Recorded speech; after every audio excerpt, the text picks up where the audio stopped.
Welcome to the Jewelry Resellers Podcast, your go-to source for all things shiny, sparkly, and of course, profitable. I'm your host, Desiree, and I'll be your guide on this dazzling journey through the world of reselling jewelry. We'll be diving deep into the art and science of reselling, uncovering valuable tips, insider secrets, and sharing stories from successful jewelry resellers. We'll explore market trends, industry news, and even discuss how to find those hidden gems just waiting to be discovered in thrift stores, estate sales, and beyond. So if you're dreaming of turning your hobby into a hustle, or if you're a seasoned pro looking to stay at the top of your jewelry reselling game, join me each week for insights, stories, and more on the Jewelry Resellers Podcast. All right, welcome to another episode of the podcast. Today is going to be very interesting because we're going to talk about some myths, maybe some assumptions, maybe some things you've randomly heard as it relates to being a jewelry reseller. So if this is your first time listening to the podcast, I do want to say welcome. And my name is Desiree.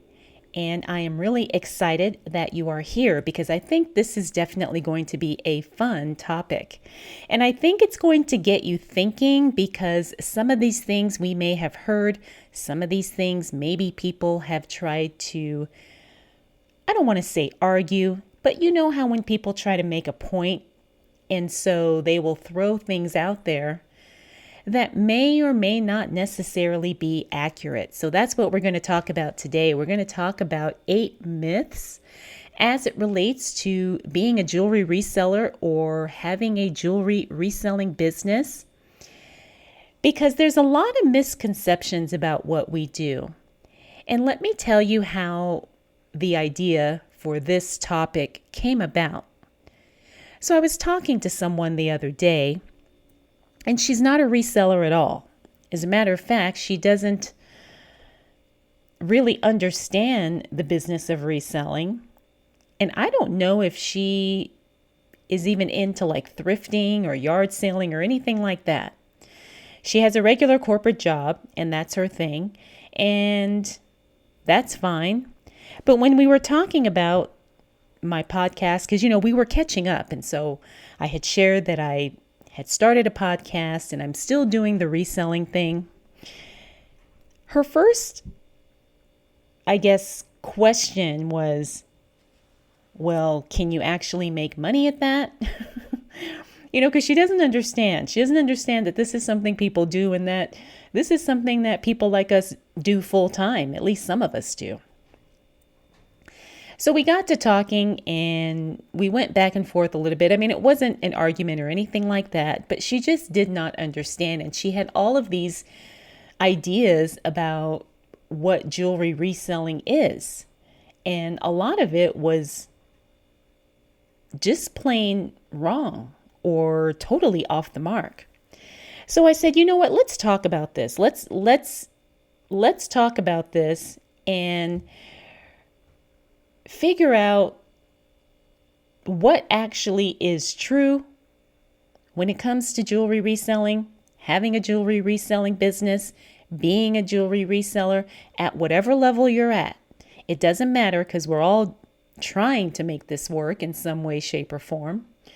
But I really want to talk about, like I said, the myths, the misconceptions, the inaccuracies about what we do.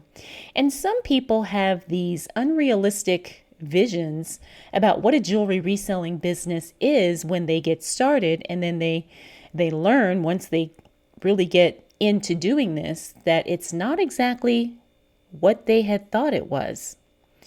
All right, so I did some thinking. I came up with the list of actually 7 things, but I'm throwing in one extra one, so I guess 8 myths about what we do or misconceptions or whatever.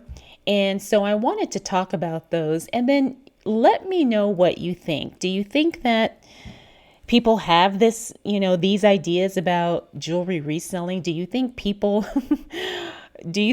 really understand what it is we do? Now, reselling in and of itself is already something that's kind of hard to explain to other people, especially other people that don't do it. I mean, pretty much everyone understands eBay or selling stuff on Facebook Marketplace. I think people understand that, but they really don't understand how to do what we do with jewelry, especially for those of us who sell vintage and antique jewelry pieces.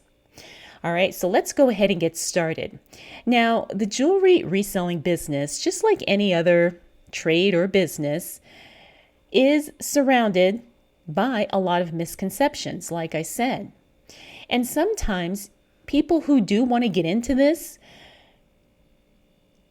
I think people have these unrealistic expectations about exactly what you have to do and how much money you can make, because we all know there's no limits really on this, but it does require some work and it requires some type of knowledge. And I've talked about that in many, many episodes. But let's go ahead and start with some of these top myths about jewelry reselling, and I'm going to do my best to debunk each one. All right, so the first one that I thought of was a lot of people think you need a really large investment to start this. I think because they hear the word jewelry, and so they automatically assume, well, jewelry is a very expensive business to get into, because they probably think we're selling all gold or all silver or whatever, or luxury or high-end pieces.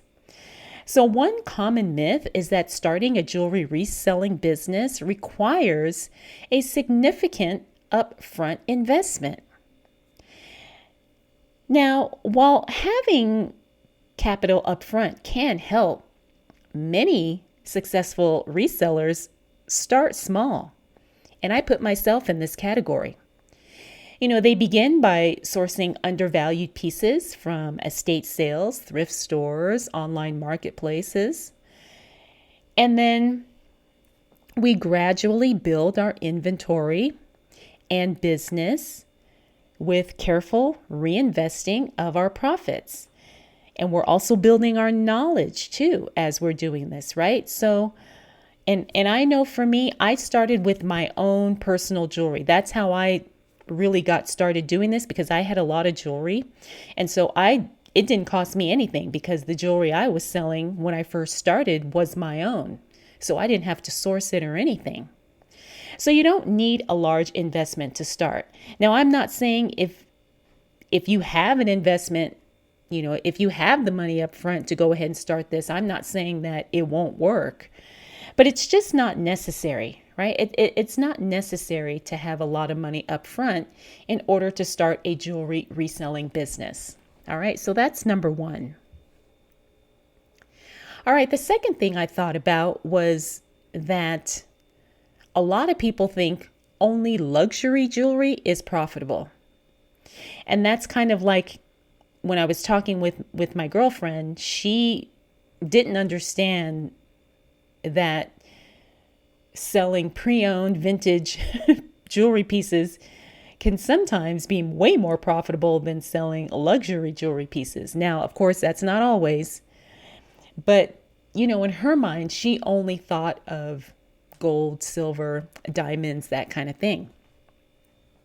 So while luxury and designer jewelry can yield very high returns, there's also a huge market for costume jewelry, vintage jewelry, antique jewelry, as well as unique and handmade jewelry, right? Like, we all know this. So many buyers are seeking out certain styles or materials, or maybe certain eras, rather than just brand names or designers. And so this creates a lot of opportunity across a wide range of price points.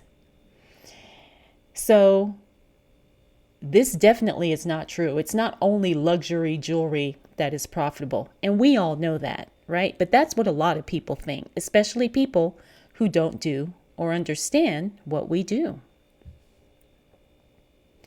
All right, so the next myth I want to bust is some people think that being successful as a jewelry reseller is all about being lucky, being in the right place at the right time, being at the thrift store when they put out that fabulous piece that you just happen to be lucky and you were there and you found it first.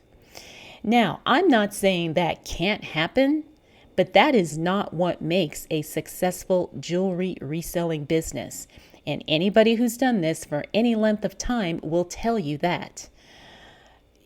But again, a lot of people believe that finding valuable pieces for resale is really about luck. Now, like I said, luck can play a part, but success most often comes from doing the research, having knowledge about jewelry as well as the jewelry market, and like I've said many times before, networking and relationships. Now, to some degree, we also have to follow and keep up with certain trends, although I don't think that is as important. But also knowing where to look, knowing where to source, and then being able to accurately assess jewelry pieces, their value, their condition, all of those things. Those are skills that are developed over time. Now, once you have those skills, that can create more lucky opportunities. That reminds me of a quote that I heard years ago, and I don't know who to give credit to, but I'll just share it with you. And it is, the harder I work and the more I know, the luckier I get. And I think that's where the luck comes in. And I'm sure we've all heard that quote too, where it says, luck is just preparedness meeting opportunity or something like that. So that's really where the luck is. It's like we're creating our own luck by doing our homework first. So that is a huge myth. Finding jewelry that you can resell for a profit, it's not about luck. It's just not about luck. All right. I'm on number 4 now. And this is another myth that my friend kind of alluded to when we were talking. And that is online sales are easy money. Now, this is not specific to jewelry reselling. I have seen a lot of people who just come into reselling, selling whatever, and they come in with the idea that, oh, I'll just throw something up on eBay, or I'll just throw something up on Poshmark or wherever, and it'll sell. And tons of people will bid on it, or I'll be able to sell it for whatever price I want. Now, we all know that's not how it works, but you'd be surprised when people come in with that preconceived idea that that's how this works. Now, I'm not going to say online selling is extremely difficult, but it's not easy money either. Especially if you want consistent money and you want to make this work long term, you're going to have to have some kind of system set up. We've talked about that in other episodes, and you're going to have some type of structure in place in order to make sure your money does come in every day, every week, every month, whatever. All right, so selling jewelry online does offer some accessibility, and you can reach a broader market, but that's not a guarantee of easy profits, not at all. Effective online selling does require high quality photography, engaging product descriptions, knowledge of SEO in some cases, really strong customer service skills, and a lot of times, we all know, patience, right? Especially with jewelry, because yes, there are some things that do have a quick sell-through rate, but jewelry in general takes a little bit longer to sell than, say, clothing, or maybe some, I don't know, things like, video games and books and stuff like that. So, we have to be patient, and that's why we need a good, consistent supply of inventory. So while we are waiting for some things to sell, we have other things that are selling, and it's kind of like a cycle, I guess. And the other thing about online sales as it relates to selling jewelry is that it can be very competitive. And for those of you who are just starting, it may take you a while to really find your groove, to really establish your brand, and to let people know who you are and what you're doing and what you're selling. So online sales, and I'm not saying that this is only jewelry, but online sales just are not easy money. It does take some type of skill and knowledge, and like we mentioned, patience. All right, moving on to the next myth as it relates to jewelry reselling or being a jewelry reseller. And that is, you need to be a jewelry expert. Now, I thought about this one because in some ways, I think being a jewelry expert can be helpful, but it's not necessary. I am in no way, shape, or form a jewelry expert, and I have figured out how to do this, at least to the best of my ability. So while having an expertise in jewelry can certainly give you an edge or an advantage, many successful resellers start off with a passion for jewelry and learn as they go. And that is exactly how I have navigated this journey in my own personal, or I guess I should say, reselling career life. All right, so it's not like I had all this knowledge. It's not like I was an expert in anything jewelry related, to be honest. I mean, it really was me just kind of learning as I go and researching as I go, and then building upon that. So there's numerous resources available for self-education, and this includes books, online courses, videos, workshops, even just going out and looking at jewelry in person. That is hugely educational, and it is also fun. Now, networking and meeting other people who are experts, for advice or education or tips or whatever, that will also help too. And that's one of the things I try to do on this podcast, is I try to bring you people who are experts who can share their knowledge with us so we all can learn and we all can grow. All right, but that is a huge myth. To sell jewelry online, you do not need to be an expert. You can learn as you go. As a matter of fact, I'm pretty sure that 99% of us, that's what we're doing. All right, let's continue on. This next myth. Now, this one was kind of surprising to me because I think at one point I actually believed this. And this myth is that all antique jewelry is valuable. And I used to think that about vintage jewelry too. I used to think, well, just because it's vintage, somebody's going to want it somewhere. Or just because it's antique, somebody's going to want it, right?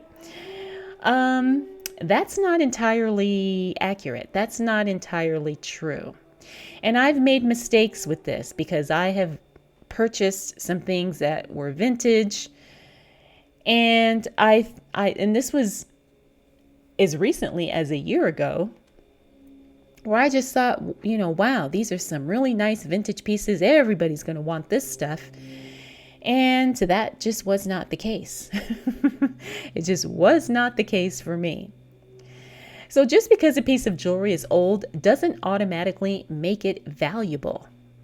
The value of antique jewelry depends on factors like condition, rarity, the demand, the craftsmanship, and the provenance. And we've talked about provenance, which, if you don't know, that means who owned it before it was put up for sale. And that doesn't only apply to antique jewelry. That could be vintage jewelry or estate jewelry as well. And I broke all of that down in another episode where I talked about, what is the difference between antique, vintage, and estate jewelry. I want to say it's probably only like 2 or 3 episodes before this one. So if you're curious about how that is all, how that's explained, go back and listen to that episode. I don't know right off the top of my head what episode number it is, but it's not too far back. Now, some antique jewelry pieces might have more sentimental value than actual monetary worth. And sometimes you will see this play out at estate sales, or maybe, individuals selling their jewelry collection, or maybe some jewelry that's been in the family, whatever. So when it comes to recognizing the value of certain types of jewelry, you have to understand that just because it's old, it doesn't mean that it's going to be in demand and that people are going to want it. Okay. So that was something I had to learn, and I had to learn that the hard way. So now I am very much more careful when I'm sourcing antique and vintage jewelry. I mean, some things you can look at right away and you can say, oh yeah, this is definitely something that's valuable. But if you don't know, you're better off doing as much research as you can beforehand before purchasing something that you plan to resell, because you want to make sure that you can sell it. Okay. All right. So now we have moved on to myth number 7. And that is, and I hear this all the time, that the market is too saturated for new resellers. Now, in some ways, this is not a myth, but in a lot of ways it is. Because there are tons of resellers on all of the platforms, but that doesn't necessarily mean they're good resellers. And I use the word good with quotes because I'm not saying like, the person is good, bad, or whatever, but you know how there is resellers who are more educated about the business of reselling, as opposed to someone who is new and doesn't know anything about reselling or the platform they're selling on or anything like that. So yes, there are a lot of resellers, jewelry resellers specifically, but not all of them are knowledgeable about jewelry reselling.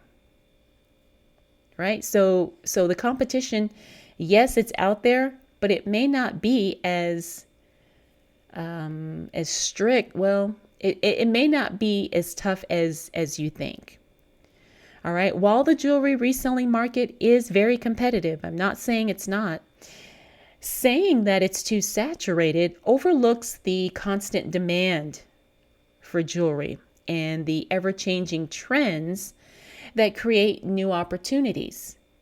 All right. So finding a niche, whether it's a specific type of jewelry, a specific jewelry era or style, can really help new resellers establish themselves away from the crowd.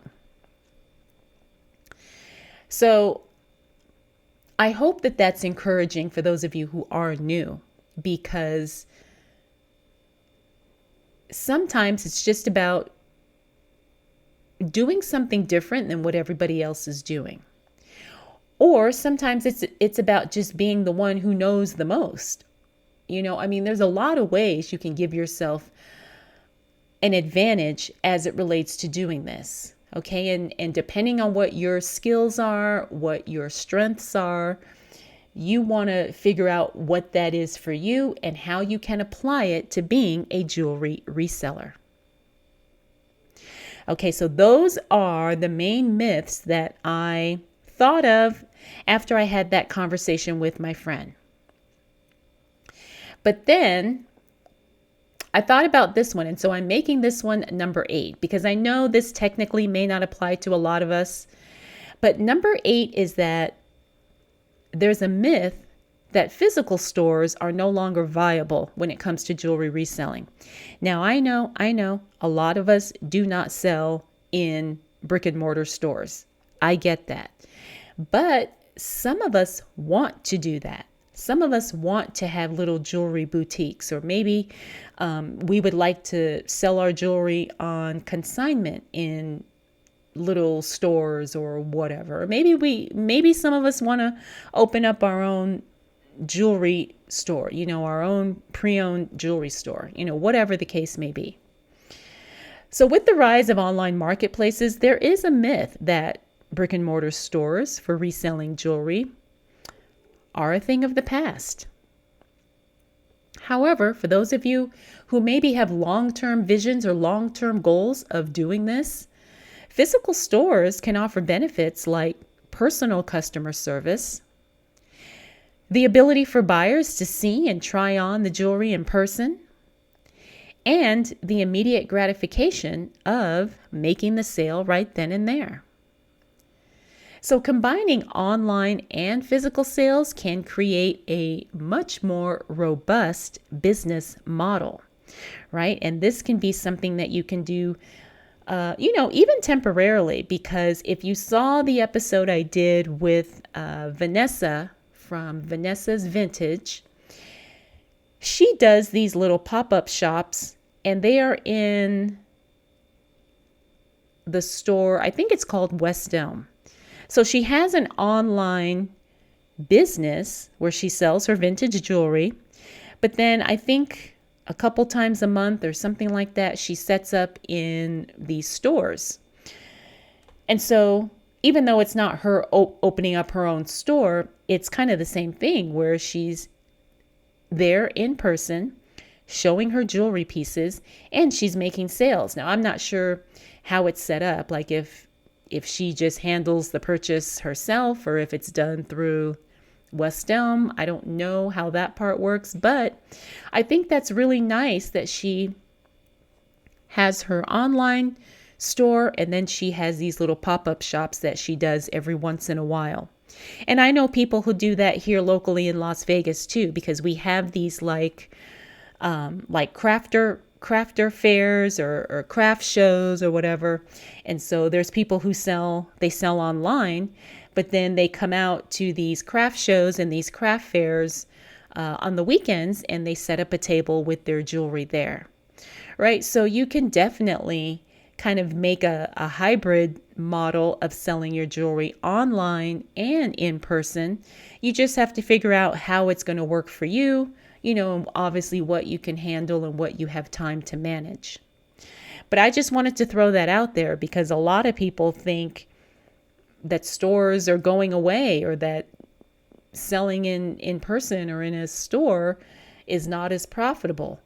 But I don't know if that's entirely true, because I know a lot of people who do it, and they do it specifically with jewelry, whether it's handmade jewelry, antique, vintage jewelry, or estate jewelry. Okay?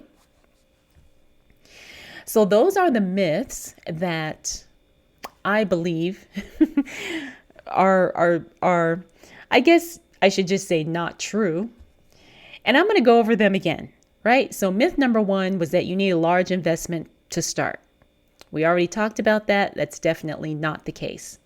Myth number 2 was that only luxury jewelry is profitable. Again, we know that's not true because a lot of us make profits not selling luxury jewelry. Myth number 3 was that it's all about luck. Now, luck is nice when it happens, but that is definitely not something that any of us can depend on when it comes to selling our jewelry. Myth number 4, online sales are easy money. We know that's not true. A lot of us are still trying to figure it out, and we're still trying to make it work, and it's not easy money, and it's definitely not fast money either. Myth number 5, you need to be a jewelry expert. Well, no, you don't. And I'm proof of that because I am in no way a jewelry expert, but I'm doing this and I'm making it work. Myth number 6, all antique jewelry is valuable. Again, we know that's not true. And I've made this mistake buying stuff just because it was old, not doing my research and not knowing any better. Myth number 7 is the market is too saturated for new resellers. Again, I disagree with this. I do think that there is still plenty of opportunity, especially if you're going to approach this differently and you're not just doing the cookie cutter, copycat things that everybody else is doing. It's really about finding a way to stand out and then using that to your advantage. And then finally, myth number 8 was that physical stores are no longer viable, but I went into great detail discussing how you can have a physical shop in your town in some way as it relates to your business. Whether you do the little craft shows, whether you do the pop-up shop, or whether you decide to open your own brick and mortar store at some point in your jewelry reselling career. All right, so debunking these myths reveals a lot. And it reveals that jewelry reselling is basically like any other business in that it requires hard work, dedication, and a willingness to learn and adapt. All right. Success comes from understanding the market, utilizing your strengths, and offering the best value that you can to your customers. All right. So those are the myths. Those are the 8 big lies about jewelry reselling. And who knows, there's probably more. Maybe there's more out there that I missed. If you guys can think of any, please leave me a comment because maybe I'll do a part 2 to this episode. But I would love to get your feedback and I would love to know what you think. Can you think of any more myths as it relates to jewelry reselling and doing what we do and how we do what we do? I'd love to get your input. So I hope you enjoyed this episode. I hope it was helpful. I do want to thank you so much for spending this time with me, and I'll check in with you again really soon.